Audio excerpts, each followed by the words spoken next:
Hi friends, Dhanalakshmi ಅಡುಗೆ ಚಾನಲ್ಗೆ ಸ್ವಾಗತ. ಇವತ್ತು ಬೂಂದಿ ಲಾಡು ಮಾಡೋದು ಹೇಗೆ ಅಂತ ತೋರಿಸ್ಕೊಡ್ತಾ ಇದ್ದೀನಿ. ಮೊದಲಿಗೆ 1 ಕಪ್ಪು ಕಡಲೆ ಹಿಟ್ಟನ್ನು ತಗೊಂಡಿದ್ದೀನಿ.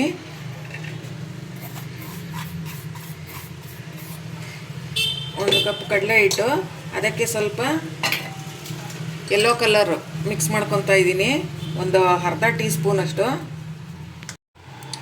ನೋಡಿ, ಒಂದು ಅರ್ಧ ಟೀ ಸ್ಪೂನು ಇಲ್ಲ, ಸ್ವಲ್ಪನೇ ಹಾಕೊಳ್ಳಿ ಸಾಕು. ಹಾಗೆ 1 ಚಮಚದಷ್ಟು ಎಣ್ಣೆಯನ್ನು ಹಾಕೊತಾ ಇದ್ದೀನಿ.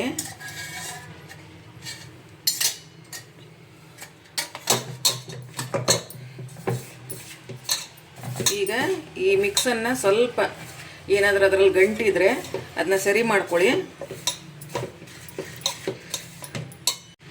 ನಂತರ ಇದಕ್ಕೆ ಸ್ವಲ್ಪನೇ ನೀರನ್ನು ಮಿಕ್ಸ್ ಮಾಡ್ಕೊಳ್ತಾ ಬನ್ನಿ.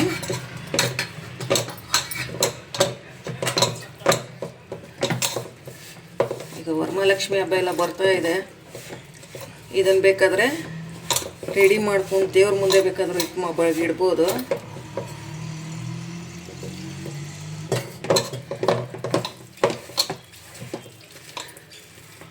ಈ ರೀತಿ ಸ್ವಲ್ಪನೇ ಹಾಕೊತಾ ಬನ್ನಿ.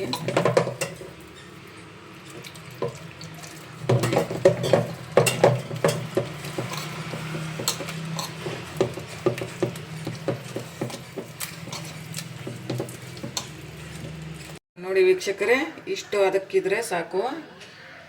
ತುಂಬ ತೆಳುನೂ ಬೇಡ, ತುಂಬ ಗಟ್ಟಿನೂ ಇರಬಾರ್ದು. ಇಷ್ಟು ಹದ ಮಾಡ್ಕೊಳ್ಳಿ. ಈಗ ಸ್ವಲ್ಪನೇ ಹಾಕೊತಾ ಇದ್ದೀನಿ. ನಾನು ಇದರಲ್ಲೇ ಹಾಕೊತಾ ಇದ್ದೀನಿ.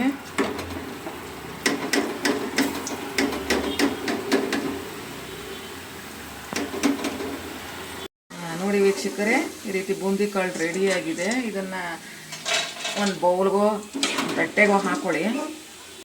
ನೋಡಿ ವೀಕ್ಷಕರೇ, ಬೂಂದಿ ಕಾಳು ರೆಡಿ ಮಾಡ್ಕೊಂಡಿದ್ದೀನಿ. ಇದರಲ್ಲಿ ಸ್ವಲ್ಪ ಮಿಕ್ಸಿಗೆ ಹಾಕ್ಕೊಂಡು ಇನ್ನೂ ಸ್ವಲ್ಪ ತರಿ ಮಾಡ್ಕೊತಾ ಇದ್ದೀನಿ. ನೀವು ಬೇಕಾದ್ರೆ ಮಾಡ್ಕೊಳ್ಳಿ, ಹಾಗೇನೂ ಮಾಡ್ಬೋದು. ಸ್ವಲ್ಪ ಅಂದರೆ ಎಲ್ಲನೂ ಹಾಕೊಳ್ಳೋ ಅವಶ್ಯಕತೆ ಇಲ್ಲ. ಒಂದು ಸ್ವಲ್ಪ ಅಂದರೆ ನಾನು ಕಡಿಮೆನೇ ಮಾಡಿರೋದ್ರಿಂದ ಒಂದು ಬೌಲಷ್ಟು ಹಾಕ್ಕೊತಾ ಇದ್ದೀನಿ. ವೀಕ್ಷಕರೇ, ಈಗ ಪಾಕ ರೆಡಿ ಮಾಡ್ಕೊಳ್ಳೋಣ. ಈಗ ನಾನು ಈ ಕಪ್ಪಲ್ಲೇ ಕಡಲೆ ಹಿಟ್ಟನ್ನು ತೊಗೊಂಡಿದ್ದು, ಅದೇ ಕಪ್ಪಲ್ಲಿ 1 ಕಪ್ಪು ಒಂಚೂರು ನೀರು ಹಾಕೊತಾ ಇದ್ದೀನಿ.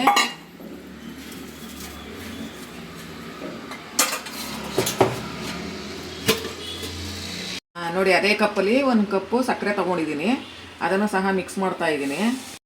ನೋಡಿ ವೀಕ್ಷಕರೇ, ಇದನ್ನು ಸುಮಾರು ಒಂದು 5 ರಿಂದ 6 ನಿಮಿಷ ಕುದಿಸ್ಬಿಟ್ಟು ಇದಕ್ಕೂ ಸಹ 1/4 tea spoon food colour, orange colour ಆದರೂ ಹಾಕ್ಕೊಳ್ಳಿ, ಯೆಲ್ಲೋ ಕಲರ್ ಆದರೂ ಹಾಕ್ಕೊಳ್ಳಿ. ನಾನು ಯೆಲ್ಲೋ ಕಲರ್ ಹಾಕೋತಾ ಇದ್ದೀನಿ.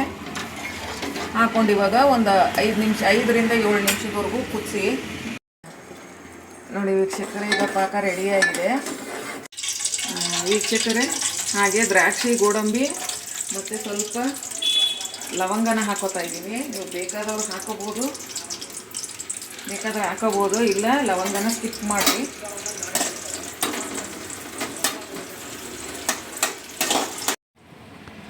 ಈಗ ಪಾಕ ರೆಡಿಯಾಗಿದೆ. ಪಾಕಕ್ಕೆ ಇವಾಗ ಬೂಂದಿ ಕಾಳು ರೆಡಿ ಮಾಡ್ಕೊಂಡಿದ್ವಲ್ಲ, ಅದನ್ನ ಹಾಕ್ತಾ ಇದ್ದೀನಿ. ಅದ್ರ ಜೊತೆ